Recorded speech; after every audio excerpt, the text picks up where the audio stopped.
Hi friends, welcome back to my channel. Welcome to a new fresh mini vlog. 30 day vlog challenge এর কিন্তু আজকে day 6। তাই দেখতে তো দেখতে বললাম 5 দিন যে কিভাবে তোমাদের রোদটা সাথে বলে বলে শেয়ার ফ্যানটা করলাম, কিনে নিই দিনগুলো দেখি কেটে কি কার বেরিয়ে ভালো যাচ্ছে। লাগবে।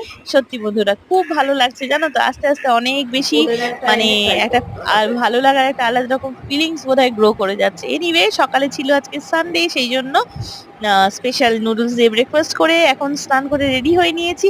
এখানে কাঁচা লঙ্কা, পটল, একটু কচু তরকারি, একটু স্কোয়াশের তরকারি দিয়ে কিন্তু দেখো মাথা এখনো ভেজা খেতে বসে গেছি। বুনু তো সাথে আছেই, সেই জন্য তাড়াতাড়ি করে খেয়ে নিচ্ছি। হ্যাঁ, একদম বুঝতেই পারছো, সাত সকালে রবিবার স্নান করেছি মানে নিশ্চয়ই কোথাও বেরোতে মানে হবে। আমার বন্ধুরা জানো তো ম্যাক্সিমাম অফ উইকেন্ডস গুলোই কিন্তু মানে বেরোতে হয়, কাজ থাকে, কারণ উইকেন্ডসেই কাজটা কমপ্লিট করে নেওয়ার সুযোগ থাকে। একদম ভেজা চুল এখানে বেঁধে নিয়েছি, এই যে বেরিয়ে পড়লাম আমার ক্রাইম পার্টনার বা পার্টনার অফ ক্রাইমকে নিয়ে, মানে বুনুর সাথে। দেখো দুপুর 2টোর সময় বেরিয়েছি বন্ধুরা, এত গরম বাপরে বাপ। এনিওয়ে এখন বেরোতে তো হবেই। এই দেখো আমাদের এত এত লাগেছে, ছোট দুটো ব্যাগ, কিন্তু খুব ইম্পর্টেন্ট জিনিস রয়েছে জানো তো।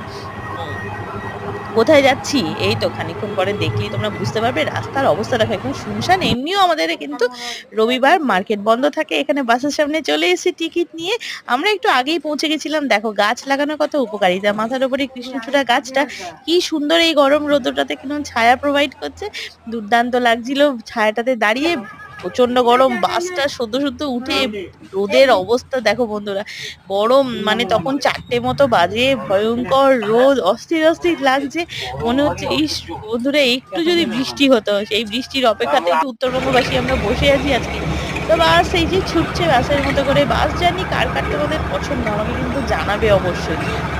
কোন রাস্তাটা দিয়ে যাচ্ছি দেখে কেউ বুঝতে পারছো যারা ব্লগ দেখছো? যদি বুঝতে পারো অবশ্যই আমাকে কিন্তু জানাবে। আর আমাদের এখানে তো উত্তরবঙ্গতে ভীষণ ভালো ওয়েদার হয়ে গেল, সন্ধে হতে না হতেই জলপাইগুড়ি পৌঁছে গেলাম আমরা। বাস থেকে নেমেই দেখো মুষলধারে বৃষ্টি। একটু ভিজে গেছিলাম যদিও, কিন্তু মনটা কিন্তু আমার আর বুনোর মারাত্মক ভালো হয়ে গেছিল। এক মুখ হাসি, গা হাত পা মানে জামা কাপড় ভিজে গেছে, তা সত্ত্বেও কিন্তু একটুকু খারাপ লাগছিল না। জলপাইগুড়ি কিন্তু আমাদের একদম সারপ্রাইজ করে দিল। বাসে যদিও দূর থেকেই দেখতে পাচ্ছিলাম মেঘটা, তো এক্সপেক্ট করছিলাম বৃষ্টি হবে। চলে এসেছি যেখানে, তো বুনু এখানে থাকে কিছুদিনের জন্য আছে, তো সেখানে এসে একটু পাস্তা বানিয়ে ফেললাম। এরকম বৃষ্টির সন্ধ্যেতে পাস্তা দিয়ে একটু টিফিন হোক। খিদেও পেয়ে গেছিল। তো কিছু কাজ আছে জলপাইগুড়িতে, আর বুনু এখানে রেডি হয়ে গেছিল, ওর একটা ইনভিটেশন ছিল। রাতে আমার একদম পিওর ভেজ, একটু ফ্রাইড রাইস, একটু আলুর তরকারি দিয়ে ডিনার ছিল। আজকের ব্লগটা এই অবধি ছিল বন্ধুরা। চ্যানেলটা লাইক, কমেন্ট, শেয়ার, সাবস্ক্রাইব করে দিই ভিডিওটা। আজকের মতো আসি, টাটা।